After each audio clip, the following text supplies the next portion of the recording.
कांग्रेसियों ने मनाए पूर्व प्रधानमंत्री स्वर्गीय राजीव गांधी जी की पुण्यतिथि। भारत रत्न पूर्व प्रधानमंत्री स्वर्गीय राजीव गांधी जी के बलिदान दिवस पर जौनपुर शहर के तंदूरी बैंक्वेट हॉल में जिला कांग्रेस कमेटी और शहर कांग्रेस कमेटी के पदाधिकारियों ने कांग्रेस जिलाध्यक्ष डॉ प्रमोद कुमार सिंह की अध्यक्षता में पूर्व प्रधानमंत्री राजीव गांधी जी के शहादत दिवस को मनाते हुए राजीव गांधी के चित्र पर कांग्रेसियों ने माल्यार्पण कर श्रद्धांजलि अर्पित किया। श्रद्धांजलि सभा को मुख्य अतिथि कोऑर्डिनेटर सुधाकर तिवारी ने कहा कि राजीव गांधी देश ही नहीं विश्व स्तर के नेता थे। उनके द्वारा किए गए कार्य भारत के विकास में मील का पत्थर साबित हो रहे हैं। उन्होंने कंप्यूटर क्रांति में अमेरिका को भी पीछे छोड़ दिया। श्रद्धांजलि सभा को संबोधित करते हुए कांग्रेस जिलाध्यक्ष डॉ प्रमोद कुमार सिंह ने कहा कि राजीव गांधी ने भारत में सूचना और कंप्यूटर क्रांति को बड़ी मजबूती के साथ खड़ा करते हुए देश को अंतर्राष्ट्रीय स्तर पर एक नई पहचान दिलाई।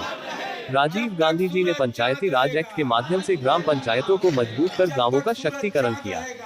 डॉ प्रमोद कुमार सिंह ने आगे कहा कि राजीव गांधी जी दूरदर्शी नेता थे। उन्होंने 18 वर्ष के युवाओं को मताधिकार देकर युवाओं को अपनी सरकार चुनने का अवसर दिया।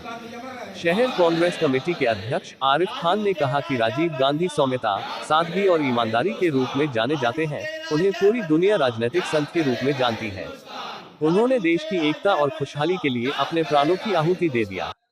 इस मौके पर देवराज पांड्या, आरसी पांड्या, पूर्व शहर अध्यक्ष विशाल सिंह हुकुम, शेर बहादुर सिंह, अरुण शुक्ला, राकेश सिंह डब्बू, राजीव निषाद, विजय प्रकाश वर्मा, आरिफ सलमानी, शिव मिश्रा, विनय तिवारी, अमन सिन्हा, सृजन सिंह, सभासद शहनवाज मंजूर, सभासद अबूजर शेख, अनीश अहमद, सुनील दुबे, गुड्डू, गौरव कुशवाहा, प्रवेश कुमार, इकबाल हुसैन, अशरफ अली, बाधुराम, शब्बू भाई, राजकुमार गुप्ता, रिंकू पंडित, बबलू गुप्ता, तालुकदार दुबे, प्रेमचंद मौर्य, शैलेंद्र यादव सहित अन्य लोग मौजूद रहे।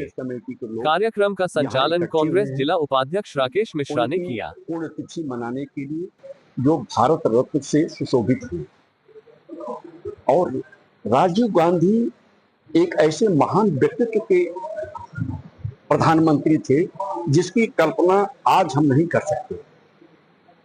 सीधी बात अगर कहूं मैं तो राजीव गांधी के अंदर एक बात थी, गांधी जी के सपनों को साकार करना। गांधी जी चाहते थे लाइन में खड़े हुए सबसे पीछे व्यक्ति तक हमारी योजनाएं, हमारी बातें पहुंचे, उनको लाभ मिले। उसी को लेकर के राजीव जी पंचायती राज की स्थापना की और भारत में पंचायती राज लागू किया। वो चाहते थे गांधी जी कि गरीब किसान का बेटा, गरीब दलित मजदूर ये कोर्ट कचहरी जाने में असमर्थ थे, मुकदमा लड़ने में असमर्थ थे। वो चाहते थे कि हम गांव में के अदालत में ही उसका फैसला कर लें, इसलिए पंचायती राज का राजीव गांधी ने निर्माण किया। हम अपने छप्पर में, अपने झोपड़ी में बैठ करके हम अपनी अदालत लगाकर फैसला कर सकते हैं, उनका उद्देश्य था। ये गांधी का भी उद्देश्य था, उसको उन्होंने पूरा किया। संचार क्रांति में संचार क्रांति लाई। आज जो मोबाइल और लैपटॉप और कंप्यूटर चल रहे हैं, ये हमारे राजीव गांधी की देन है। और ये सोचते थे कि हम नए भारत का निर्माण कैसे करेंगे, उसी उद्देश्य के लेकर के इन्होंने संचार क्रांति लाई। 18 साल के नौजवानों को मताधिकार का अधिकार उनको दिया, जिसे नौजवान अपने मन पसंद की सरकार गठन कर सके। और एक बात उनके अंदर और थी, वो पत्रकारों पर सूचना का अधिकार इसलिए है कि पत्रकारों पर कोई अंकुश न लगे, वो स्वतंत्र होकर, निष्पक्ष होकर अपनी पत्रकारिता करें, चाहे इलेक्ट्रॉनिक मीडिया हो चाहे प्रिंट मीडिया हो। उन्हें आभास था कि आगे आने वाली सरकार इनके अधिकार का हनन करेगी, इसलिए वो उस बिल को लाए, अब कानून बनाए। जो आज मैं देख रहा हूं, अन्यथा मत लीजिए, आज देख रहा हूं कि जो पत्रकार हैं वो गोदी मीडिया हो गई है। अगर आपके पास फेसबुक, व्हाट्सएप अगर न हो तो आप अपनी बात नहीं कर सकते हैं। एक तरह से देखा जाए तो ये सरकार इमरजेंसी, आंतरिक इमरजेंसी में लगा करके हमें आपको परेशान कर रही है, गुमराह कर रही है। राजीव गांधी की सोच बड़ी महान थी और उन्हीं के बेटे जो राहुल गांधी हैं, वो अकेले अभिमन्यु जैसे लड़ रहा है भाजपा से।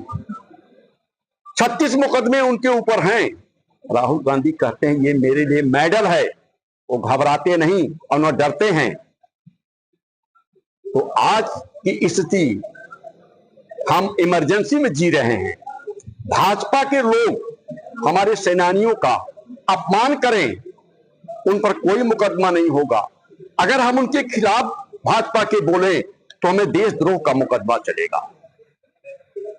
हमारी बहन जो सिंदूर ऑपरेशन की लीड कर रही थी, उस पर मध्य प्रदेश का मंत्री अनर्गल आलाप किया, गटर से गंदा काम किया उसने, नाली के बराबर। अब उस पर भी एफआईआर जब संज्ञान में लिया हाई कोर्ट ने, तब उस पर एफआईआर 12 घंटे बाद लार्ज हुआ। और आज स्थिति ये है कि आज वो घूम रहा है, कोई उसे गिरफ्तारी नहीं हो रहा है। यही एक सामान्य व्यक्ति कोई अगर बोलता, देशद्रोह का मुकदमा चलता। इनका अहंकार इनको ले डूबेगा।